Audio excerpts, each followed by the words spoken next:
வரகி பக்தர்கள் அனைவருக்கும் வணக்கம். இது நம்ம ஆதிவரகி யூடியூப் சேனல். வரகி அணையோட அருள் பரிபூரணமா எல்லாருக்குமே கிடைக்கணும்னு மனசார பிரார்த்தனை செஞ்சுக்கிட்டு நாம இந்த பதிவை ஆரம்பிக்கலாம். இன்னைக்கு இந்த பதிவுல ரொம்ப பவர்ஃபுல்லான ஒரு லா ஆஃப் அட்ராக்ஷன் டெக்னிக்கை பத்தி தான் நாம பார்க்க போறோம். நம்ம எல்லாருக்கும் ஏதாவது ஒரு கஷ்டம் இருக்கும். இக்கட்டான சூழ்நிலையில மாட்டிக்கிட்டு சிக்கி தவிக்கிறவங்க இன்னைக்கு நிறைய பேர் இருக்காங்க. அந்த கஷ்டத்துல இருந்து எப்படி வெளியில வர்றது, யாராவது நமக்கு உதவி செய்ய மாட்டாங்களாங்கிற சூழ்நிலை இன்னைக்கு நிறைய பேருக்கு இருக்கு. இந்த மாதிரியான சூழ்நிலை சின்ன அளவுலயோ பெரிய அளவுலயோ எல்லாருக்கும் வாழ்க்கையில ஒரு முறையாவது வரும். இப்படிப்பட்ட இக்கட்டான சூழ்நிலையில நமக்கு தேவையான உதவியும் நமக்கு தேவையான நல்ல ஒரு தீர்வும் நல்ல வழியும் கிடைக்கிறதுக்கு இப்ப நான் சொல்ல போற இந்த ஈர்ப்பு விதி பயிற்சிய ஒரே ஒரு முறை மட்டும் நீங்க செஞ்சாலே போதும். இதுவே உங்களுக்கு அற்புதமான பலன்களை கொடுக்கும். இது என்ன பரிகாரம், இது யாரெல்லாம் செய்யலாம், எந்த நேரத்துல செய்யணும்னு இப்ப நான் உங்களுக்கு சொல்றேன்.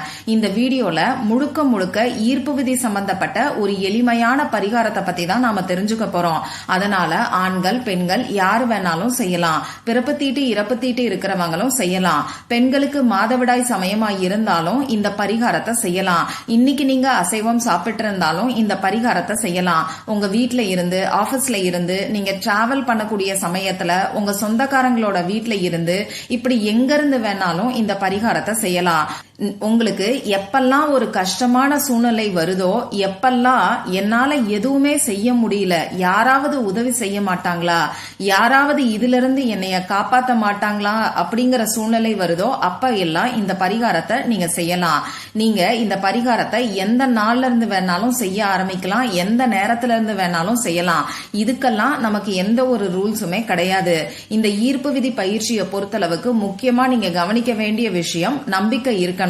நான் ஒவ்வொரு பதிவுகள்லயுமே திரும்பி இந்த நம்பிக்கைங்கிற வார்த்தைய உங்களுக்கு குறிப்பிட்டு சொல்லிக்கிட்டே இருக்கேன்.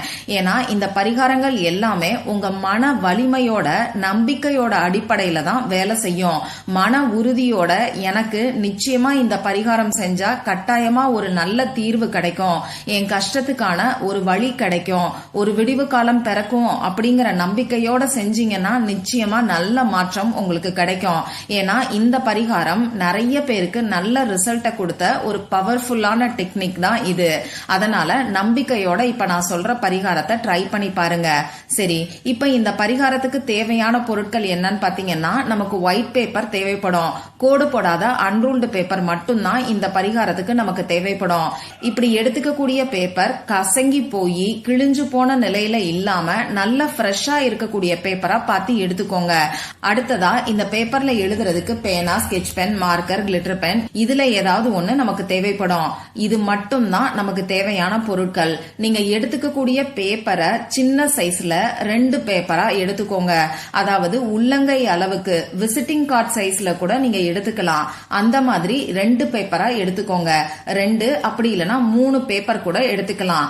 சரி, இப்போ நான் முன்னாடி சொன்ன மாதிரி இந்த பரிகாரத்தை நீங்க எந்த இடத்துல இருந்து வேணாலும் செய்யலாம், எந்த டைம்ல வேணாலும் செய்யலாம். உங்களுக்கு ஒரு கஷ்டம்னு வரும்போது அதுக்கான வழி கிடைக்கிறதுக்கு உடனடியா இந்த பரிகாரத்தை நீங்க செய்யுங்க.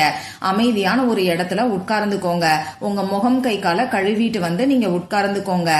முடிஞ்ச அளவுக்கு உங்க மொபைல் போன் எல்லாம் சைலண்ட்ல போட்டுட்டு அமைதியான மனநிலையில உட்கார்ந்துக்கோங்க.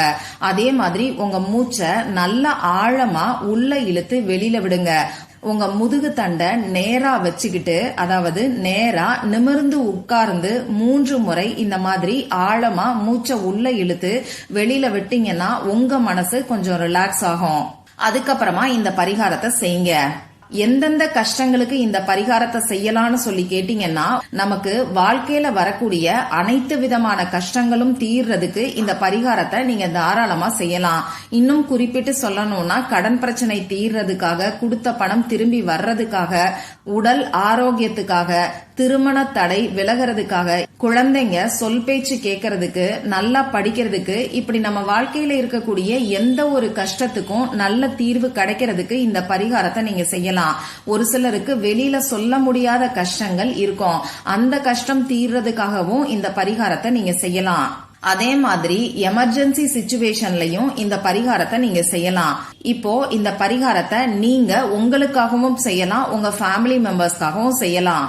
ஒரு சமயத்துல ஒரே ஒரு வேண்டுதலுக்காக மட்டும், அதாவது ஒரே ஒரு குறிக்கோளுக்காக மட்டும்தான் இந்த பரிகாரத்தை நீங்க செய்யணும். சரி, இப்போ நீங்க உங்க மூச்சை நல்லா ஆழமா உள்ள இழுத்து வெளியில விட்டதுக்கு அப்புறமா உங்க குலதெய்வத்துக்கிட்ட உங்களுக்கு இருக்கக்கூடிய கஷ்டம் என்னவோ அதை சொல்லி மனசு உருகி பிரார்த்தனை செஞ்சுக்கோங்க. உங்க அம்மா கிட்ட உங்களோட கஷ்டத்தை நீங்க எப்படி சொல்லுவீங்களோ அதே மாதிரி மனசு உருகி உங்க குலதெய்வத்துக்கிட்ட சொல்லுங்க. குலதெய்வம் தெரியாதவங்க இஷ்ட தெய்வத்துக்கிட்ட இந்த மாதிரி பிரார்த்தனை செஞ்சதுக்கு அப்புறமா இப்ப நான் ஸ்கிரீன்ல கொடுத்திருக்கிற மாதிரி அந்த பேப்பர்ல நீங்க எழுதிக்கோங்க. முதல்ல ஒரு சர்க்கிள் வரைஞ்சுக்கோங்க. இந்த சர்க்கிள் ஆரம்பிச்ச இடத்துல கரெக்டா கொண்டு வந்து முடிக்கணும். இந்த பரிகாரத்துக்கு நீங்க எந்த கலர்ல இங்கு வரக்கூடிய பேனாவை வேணாலும் யூஸ் பண்ணலாம். பிளாக் கலரை மட்டும் தவிர்த்துக்கோங்க. இப்போ நீங்க வரைஞ்சு வச்சிருக்கக்கூடிய சர்க்கிள் கோணல் மாணலா கூட இருக்கலாம். ஆனா நடுவுல எந்த விதமான இடைவெளியும் கேப்பும் இருக்கக்கூடாது. இந்த சர்க்கிள் வரையறதுக்கு நீங்க வெறும் கையால ரஃபாவும் வரைஞ்சுக்கலாம். அப்படி இல்லைன்னா ஏதாவது ஒரு மூடி, காம்பஸ், வளையல் இந்த மாதிரியான பொருட்களை பயன்படுத்தியும் நீங்க சர்க்கிள் வரைஞ்சுக்கலாம். இப்படி சர்க்கிள் வரைஞ்சதுக்கு அப்புறமா அந்த சர்க்கிள்க்கு உள்ள இப்ப நான் கொடுத்திருக்கக்கூடிய ஸ்விட்ச் வேர்ட்ஸை நீங்க எழுதிக்கோங்க. ஸ்விட்ச் வேர்ட்ஸ்னா என்னன்னு தெரியாதவங்களுக்கு ரொம்ப சிம்பிளா நான் உங்களுக்கு சொல்றேன். நமக்கு தமிழ்லையும் சமஸ்கிருதத்திலையும் எப்படி ஸ்லோகங்களும் மந்திரங்களும் இருக்கோ அதே மாதிரி இங்கிலீஷ்ல இருக்கக்கூடிய ஒரு சில வார்த்தைகளை நாம ஸ்விட்ச் வேர்ட்ஸ் சொல்றோம். இந்த ஸ்விட்ச் வேர்டை நாம பயன்படுத்தும் போது ஸ்விட்ச் போட்ட மாதிரி நம்ம வாழ்க்கையே மாறும்னு சொல்லலாம். இது ஏன் நான் இப்படி சொல்றேன்னு பாத்தீங்கன்னா, இப்ப நம்ம ஒரு ஸ்விட்ச போடும் போது ஒன்னு லைட் எரியும், அப்படி இல்லைன்னா லைட் ஆஃப் ஆகும், இல்ல ஃபேன் ஓடும், ஃபேன் ஆஃப் ஆகும். ஒரு நிலையில இருந்து அடுத்த நிலைக்கு நம்ம ஸ்விட்ச் போடும் போது அது மாறுது இல்லையா? அந்த மாதிரி நம்ம வாழ்க்கையும் ஒரு நிலையில இருந்து இன்னொரு படி மேல நல்ல நிலைக்கு நாம போவோம். அந்த வகையில இந்த ஸ்விட்ச் வேர்ட்ஸ் எல்லாமே இன்ஸ்டன்டா உடனடியா நமக்கு ரிசல்ட்ட கொடுக்குது. சரி, இப்ப நீங்க எழுத வேண்டிய அந்த ஸ்விட்ச் வேர்ட்ஸ் பாத்தீங்கன்னா ஸ்கிரீன்ல உங்களுக்கு தெரியும். நானும் சொல்லி காமிக்கிறேன். Wheels, up, move, reach, some, on, magic, carpet. இப்ப நான் ஸ்கிரீன்ல உங்களுக்கு எப்படி கேபிட்டல் லெட்டர்ல கொடுத்திருக்கனோ அதே மாதிரி நீங்களும் கேபிட்டல் லெட்டர்ல தான் எழுதணும். அடுத்ததா வீல்ஸ் அப், இந்த ரெண்டு வார்த்தைக்கு நடுவுல நான் ஒரு சின்ன கோடு ஹைஃபன் கொடுத்திருக்கேன். இந்த ஹைஃபனையும் ஒவ்வொரு வார்த்தைக்கு நடுவுலையும் நீங்க எழுதணும். சரி, இப்போ நான் ஸ்கிரீன்ல கொடுத்திருக்கக்கூடிய அதே ஆர்டர்ல தான் எழுதணுமான்னு கேட்டீங்கன்னா அப்படியெல்லாம் கிடையாது. நீங்க வட்டம் எந்த அளவுக்கு பெருசா போட்டிருக்கீங்களோ உங்க வட்டத்துக்குள்ள எந்த அளவுக்கு இடம் இருக்கோ அதுக்கு தகுந்த மாதிரி நீங்க எழுதிக்கோங்க. இப்படி எழுதினதுக்கு அப்புறமா திரும்பியும் இந்த பேப்பரை உங்க ரெண்டு உள்ளங்கைக்கு நடுவுல வச்சுக்கிட்டு உங்க குலதெய்வத்துக்கிட்ட உங்க கஷ்டம் எல்லாத்தையும் சொல்லி அதற்கான ஒரு நல்ல தீர்வு கிடைக்கணும்னு சொல்லி பிரார்த்தனை செஞ்சுக்கோங்க. இந்த மாதிரி 2 அப்படி இல்லைன்னா 3 பேப்பர்ல எழுதி வச்சுக்கோங்க. இப்போ இந்த பேப்பரை எந்தெந்த இடத்துல வைக்கணும்னு நான் உங்களுக்கு சொல்றேன். ஒரு பேப்பரை உங்க பர்ஸ்லயோ ஹேண்ட்பேக்லயோ வச்சுக்கோங்க. இன்னொரு பேப்பரை தலகாணி கடியில வச்சுக்கோங்க. 3வது பேப்பரை ஒன்னு உங்க வீட்டுல பீரோலையோ அப்படி இல்லைன்னா பூஜை அறையிலயோ கிச்சன் கவுண்டர் டாப்லயோ இப்படி நீங்க எங்க வேணாலும் வச்சுக்கலாம். இவ்வளவுதான் இந்த பரிகாரம். இந்த பரிகாரத்தை நீங்க முழு நம்பிக்கையோட செஞ்சீங்கன்னா நிச்சயமா உங்களுக்கு இருக்கக்கூடிய இக்கட்டான சூழ்நிலை ஒரே நாள்ல மாறும்னு சொல்லலாம். ஒரே நைட்ல இந்த பரிகாரம் உங்களுக்கு அற்புதமான ரிசல்ட்ட கொடுக்கும்.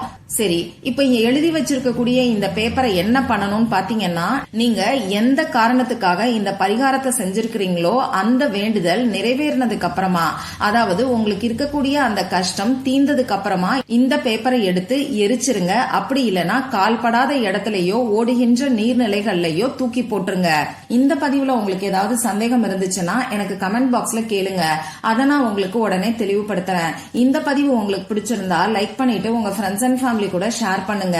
இந்த மாதிரி அந்தந்த நாளுக்கும் நேரத்துக்கும் திதிக்கும் உரிய வழிபாடுகளையும் பரிகாரங்களையும் நீங்க மிஸ் பண்ணாம தெரிஞ்சுக்கிறதுக்கு நம்ம சேனலை மறக்காம சப்ஸ்கிரைப் பண்ணிட்டு பக்கத்துல இருக்கக்கூடிய பெல் ஐகானையும் பிரஸ் பண்ணிக்கோங்க.